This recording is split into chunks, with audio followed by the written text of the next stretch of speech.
Really?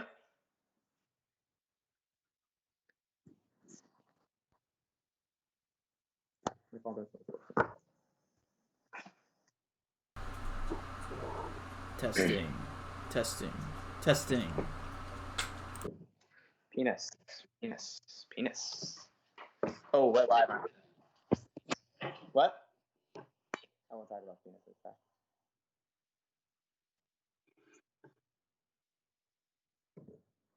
Top of the morning to you, beige.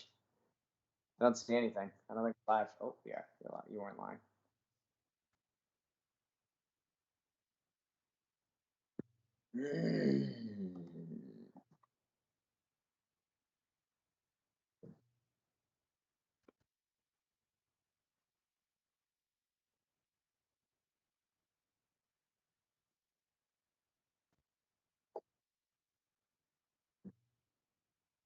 Dude, IT's a really good spot too, man. That's a high over-under.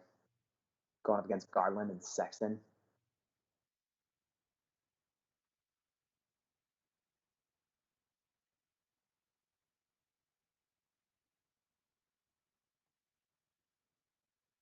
Al against Millsap, 2 vets.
What is going on, guys?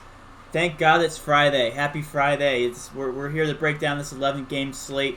We're looking forward to it, guys. This is a huge slate, so bear with us here because there's a lot of breaking injury news. There already has been some. Me and TJ are going to help break it down for you guys tonight.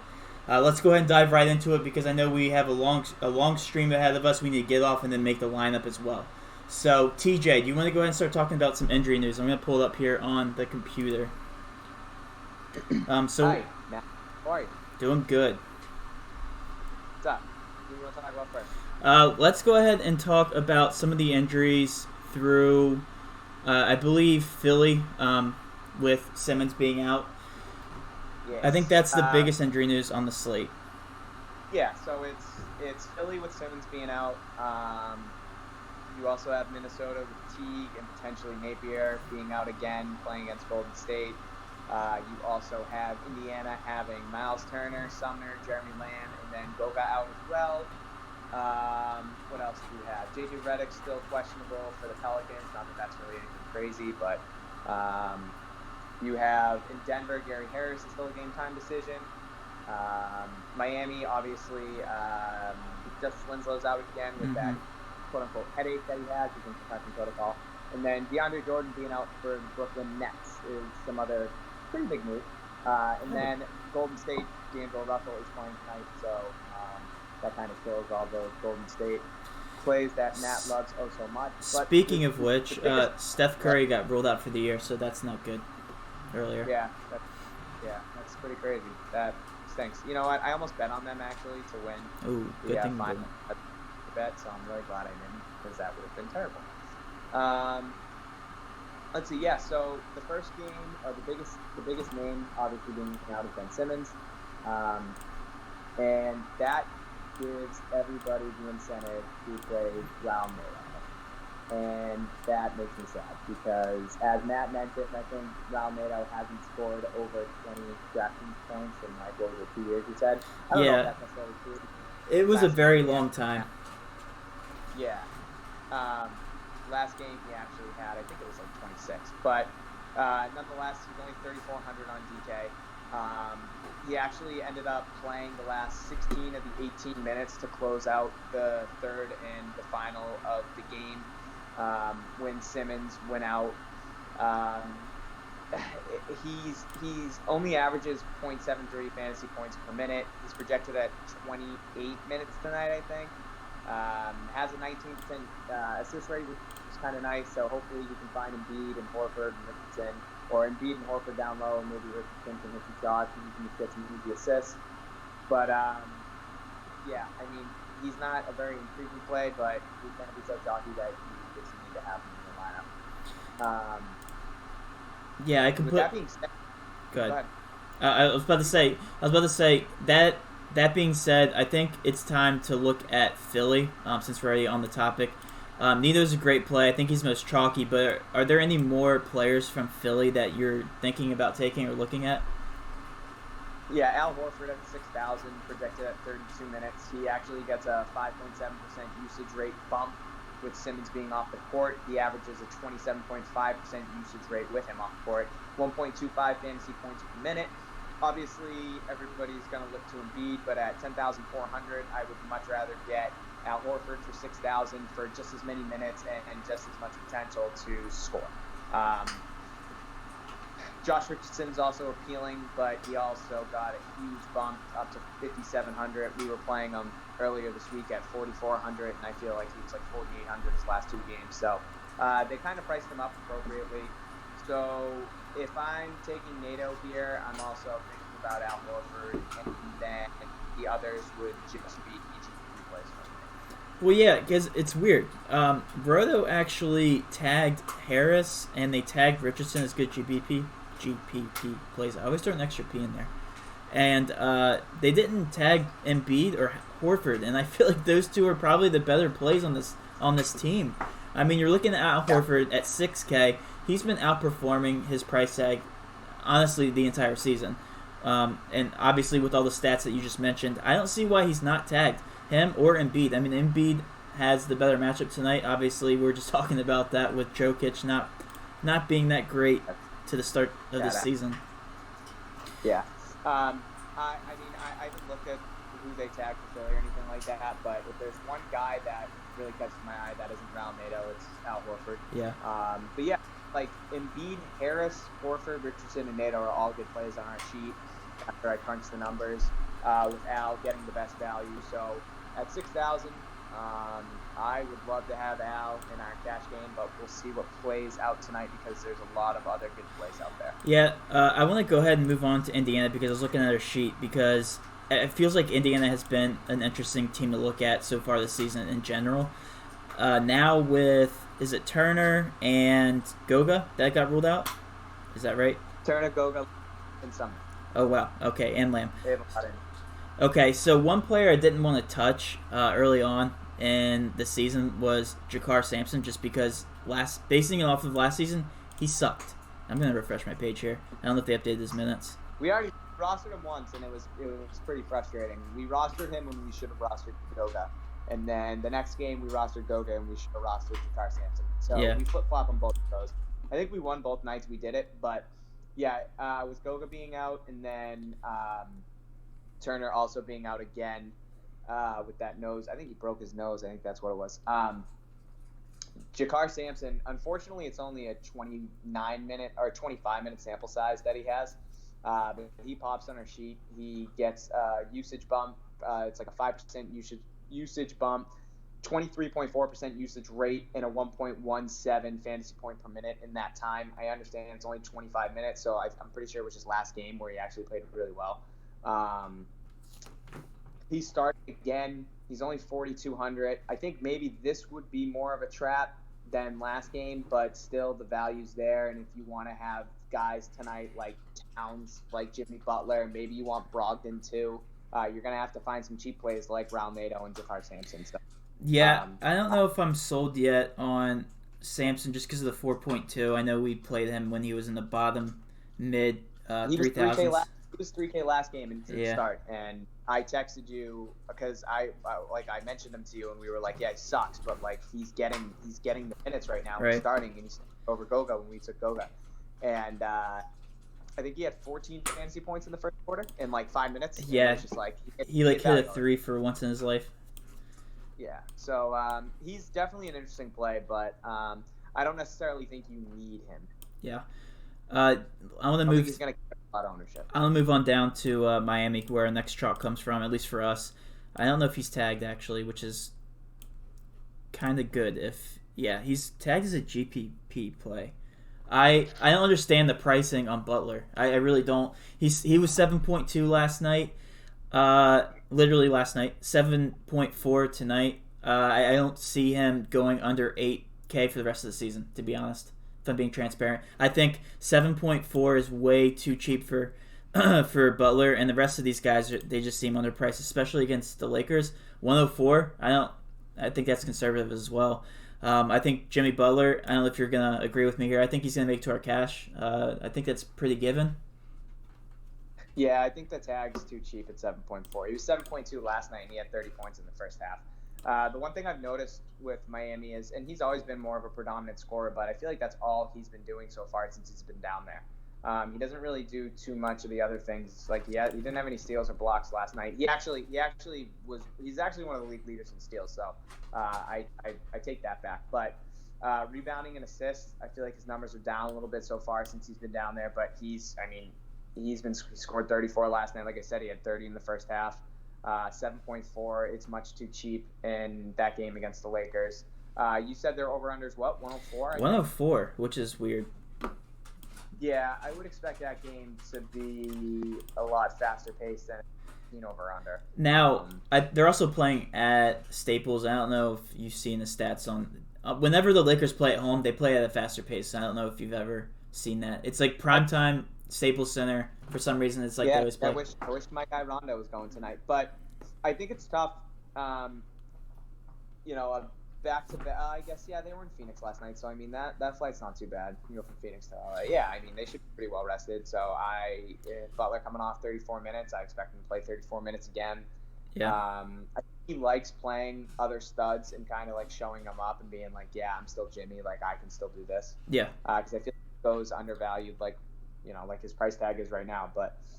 Definitely a great play at 7.4. I'm definitely not scared about the back-to-back, especially if they're playing the Lakers. No, for some reason I thought they were in Miami last night, which I mean that's a further flight than Phoenix, but yeah. I want to go ahead and move on to the next chalk, Minnesota. Let's go ahead and talk about Cat. Are we rostering him tonight? Cat's so Cat's going up against Golden State. They actually have the highest team total over under at 122. Golden State is ranked last defensive rating in the league right now. Yep. He's going up against Willie Cauley-Stein, Marquise Chris, and Omari Spellman. He should be embarrassed if he doesn't get over 50 points tonight. Yeah, I mean, he's averaging 1.8 DK points a minute right now. He's projected at 34 minutes. Like I said, they have the highest over-under. The Warriors bigs just get absolutely bundled. They don't have anybody. They're so thin. They don't have Draymond. Even though Draymond can't cover Cat, I think he'd be way more competitive covering Cat than Willie Cauley-Stein will. I mean, they don't have – Teague's out, so it's going to be Jarrett Culver and Karl-Anthony Towns, and I hope to God Wiggins, breaks his foot before he plays and he sits out too because that guy is just abysmal. He's actually a really good player on our sheet, which is funny, but he will not make a cash game ever. So, Karl-Anthony Towns, Golden State, highest over team total over under. I mean, you got to have him. And you can do it tonight and still get Butler and still get Brogdon if you want to get some bonus. Like, there's still a ton of money left over that you'll be able to do because of Raul Nato, and there's some other good cheap plays that you can go with. Yeah, while we're on the topic of these high-priced guys because I know Cat's up there. We can compare him against these other guys. High price is Giannis, 11.5 playing against Utah. Does that make any sense? I don't think so. I'm typically GPP. I'm typically all over Giannis, but against Utah, obviously with the slower pace. LeBron James, 10.6 against Miami. We were just talking about the Lakers. 10.6. If you're going to pay that much for somebody, it's going to be between him or AD. Obviously, I'm going to take the salary relief there and play AD. Either one's a good play. Again, I'm comparing them. I'm skipping both and just taking Towns. Yeah. But if you're comparing them to Towns in the spot that he's in, it just doesn't make sense for cash. Just talking cash. Yeah. And then there's Andre Drummond again, playing Indiana. And, of course, we know that they're he's going to get Sabonis. I don't think Sabonis is going to give him much trouble. If I had to pick another stud on the slate, I'd probably go Drummond, if I'm being honest. Or Embiid. Probably Embiid, too, just because of the matchup there. AD 10.1. Doncic 9.9. I don't know if I'm sold on Doncic at 9.9. He's getting up there and he's deserving of it for sure. 9.9. I mean, playing against the Knicks, I think he's going to be around 10K for the rest of the season. Kyrie Irving's fairly priced now, 9.7. Kevin Love's getting up there. Nobody's been paying attention to Love, 9.3. I think he's fairly priced. And then, I want to talk about Damian Lillard again. He's still only 9K and he's still producing. I actually don't know what he did last night. But I just know, other than last night, he's been hitting his value every single game. He's going against Washington. He's going against Brooklyn. It's even better. Higher paced game. It just, for GPP, that makes all the sense in the world to me. Yeah, I think you could put Dame in your cash game. But I kind of like, if I'm going, McCollum, I know you don't like McCollum, but he played just as well as Dame did last night, and he's $3,000 cheaper tonight. He's only 6K. That over-under is 240, 238. Yeah. It's absurd. Brooklyn doesn't play defense, and that actually brings me to another guy I like tonight, which is Jarrett Allen. DeAndre Jordan was ruled out going up against Sam Whiteside. Whiteside got bullied in that first half last night against Zubac. Zubac ended with 15 points and 13 rebounds and 20 assists. Whiteside looked lackadaisical. He looked terrible in that first half. Naturally, we rostered him, so I went to bed at halftime of that game pissed off because I was like, we're not going to cash. And I wake up to Sam Whiteside just absolutely dominating in the third and fourth quarter. But, yeah, I want to talk about that real quick, guys. If you haven't taken our lineups, I think last night was the biggest swing I have ever seen in any of our DFS lineups. Football, basketball, baseball. We were literally, I think I was a bottom. It was bad. I was probably like 10, maybe like 6 points out of cash at halftime. And the thing was that people around me had like Patrick Beverly. They had they had studs too. Some guys had McCollum. Well, we didn't have Lillard either, which was terrifying. Yeah, and then some guys had Shamet, and I don't know who would ever roster Shamet because that guy's terrible. I did my showdowns, and I regret it every time. I don't know why. Some guys had like I don't even know. I don't think anybody around me had Lou, but and then I feel like every single person I clicked on had Hassan Whiteside. Mm-hmm. They had Rodney Hood. They had Harrell, and they had who else did we have? Whiteside, Hood, Harrell, and I don't remember. Kawhi. Oh yeah, Kawhi. Duh. So I was just going to bed, and I was like, man, I'm going on. That's it. Just lost, whatever. I wake up, I win $400. I was like, all right, let's go. Yeah, I fully went to bed expecting not to cash, but regardless, we got it done, right?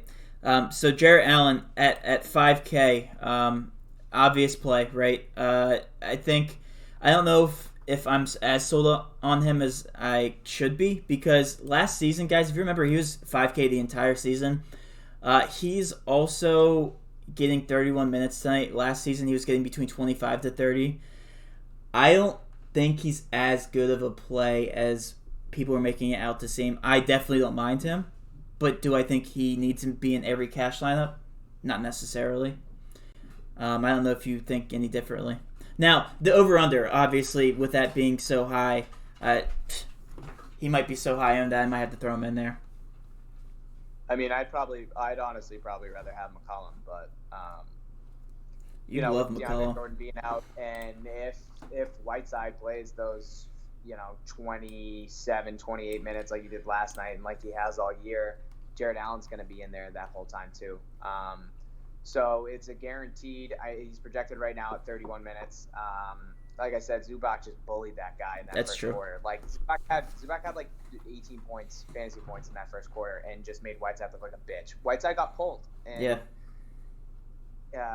just looked just didn't want to be out there. And that was his deal in Miami, is just he's lazy. But Jared Allen plays hard. Like I said, no TJ, so I would like to take a stab with him tonight, but we'll see how it pans out. As far as cash plays, is there anything we missed? I think we pretty much covered everything. I'm looking here. Balneo, Cat, Jared Allen. And then we mentioned Fournier, but don't be fooled by Fournier, because they're in such a bad situation now. Orlando is. It's like they're struggling so bad to put up points. 4.4. I mean, yeah. Last year, if he was 4.4, it'd be absolute no-brainer. It's just like, dude, their offense has looked absolutely horrible. Last game, he hit 10.5, 14.25 before that, and then 12.5. I mean, I don't know. I think he would be like a filler for us. I don't know if he's going to make it into our cash lineups.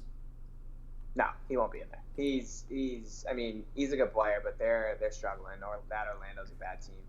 That Orlando team's a bad team, so I don't think we need him tonight. I hope not.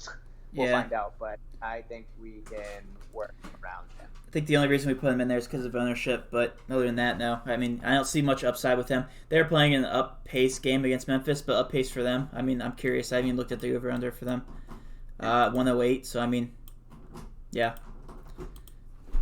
Yeah, that doesn't tickle my fancy. Hold on. My dog's chewing stuff. All right, so for cash plays, is that it? Do you see anything else? I mean, Isaiah Thomas. Oh, my phone's gonna die. No, it's not. IT's a 4 on heat. He's at a 28% usage rate since starting for the Wizards. He's only 5,100 tonight. He averages 1.3 fantasy points a minute alongside Bradley Beal.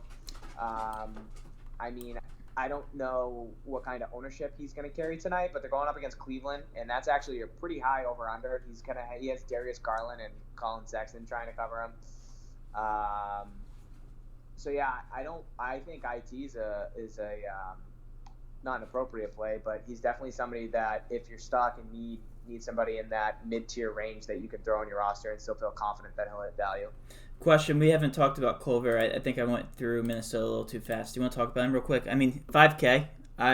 Yeah, he got the bump. I think they knew Teague was going to be out again. Shabazz is still a time decision, so I think Culver's going to start even if Shabazz can play because he played so well last game. If Napier's out, he's a no-brainer start. What is he? 50? Is he 5,700 or 5,000? What am I thinking? Who? Culver. Culver's 500. Sorry. That's Ellie, guys. Ellie is that for you. She's now gone. Yeah, so Culver looked great last game starting. He played 30 minutes. He shot 5 of 13. He had 7 boards. So if Napier can't go, then I definitely think Culver is going to be chalky. Another guy from that game is Treveon Graham, who actually played 29 minutes off the bench, 32 minutes off the bench, I'm sorry. He had 10 points, 6 boards, 4 assists, kind of filled the stat sheet. Wow, he did. He is only, 3.6? Yeah, 3.6. Appealing. He's a pretty good play. I mean, I don't think you need him for cash, but for a GPP play, if he's going to get those 29 minutes like he's projected for tonight, if Napier doesn't play, then good GPP play if you want to switch it up and take a shot in the dark. Now looking, if Napier's out, Culver's a lock, and I think Napier is more on the doubtful side than probable. So, yeah. I know people like to hear a nice little core. That way they can start filling in GPPs. If I had to make a core right now, I'm going to do mine, and then I want to hear TJ if you agree with it. I'd probably get Nito in there, for sure. I would get Karl Anthony Towns in there. I would get I would get Horford. I think Horford's going to be our lock too. Love Al. And then Butler. I think those are the guys I'm locking tonight. For GPPs? Yeah. And I think that leaves you a lot of space too because you have Nato in there. If I'm doing a GPP, I'm not going to take Raw Nato. GPP specifically tonight, I would take, if I had a core, and now, like I said, this is GPP, so if you want to win some real money, you have to take some risks. I would take Jakar Sampson. Okay. Yeah, so a stack. But still, like, if you know, your stacks can be conservative, but if you want to try and make some real money, you got to be different. And I understand that you can stack 4 guys and then have 4 different guys, but these guys are good plays on paper, so might as well take a shot in the dark with them. Okay, so yeah, I guess my core would be Cat and Jimmy Butler. But if I'm adding to that, I would add Jakar Sampson, Brandon Ingram, and there was one more I liked. You already mentioned now. Oh, Will Barton. Barton. Yeah, we haven't looked at them. I want to look at Denver real quick. Yeah, Will Barton. They're always interesting. Yeah. He's only 5,300, 32 minutes, averaging just over 1 fantasy point a minute. So if you do that out right there, 32 times 1 is 32. And if he's 5,300 and you multiply that by 5, he hits over value. He hits 6 times value, technically. So it's pretty, it kind of slaps you in the face right there if he's averaging just over 1 and he's 5,300 playing 32 minutes, 6 times value. Makes him a good play just like that. So I like the quick math. Huh? I like the quick math. Yeah, thank you. So yeah, I mean, I like Will Barton tonight. If one other thing I want to talk about, go ahead. Actually, I was gonna mention our ex favorite player that is not our favorite player anymore. Jokic, he's sitting there at 8.5, guys. I'm not saying take him. I'm definitely not saying that. Yeah. I'm saying 8.5 is probably the lowest you're gonna see him this season. If you want to take advantage of that. Again, I'm not saying play him. I'm going to keep saying that over and over again. 25 points, 35, 30, 46, 33. I mean, the guy's to turn around eventually. Even in this picture, he looks out of shape. It's kind of funny. So, GPP still. Games I want to attack for GPPs is obviously that Nets and Blazers game. I think that game could absolutely shoot out. I mean, it has the highest over-under for a reason. I feel like every single game that the Brooklyn Nets are in, their over-under is crazy. So I like guys like Joe Harris, LeVert, Jared Allen, and then coming back with McCollum and Lillard. I think that makes for a good core. And then you can find some other guys, maybe like Jimmy Butler, Jarrett Culver, if he does in fact start, which I think he will. Al Horford, other guys like that, and right there, boom, GPP, you might win $100,000. The reason just won you $100,000.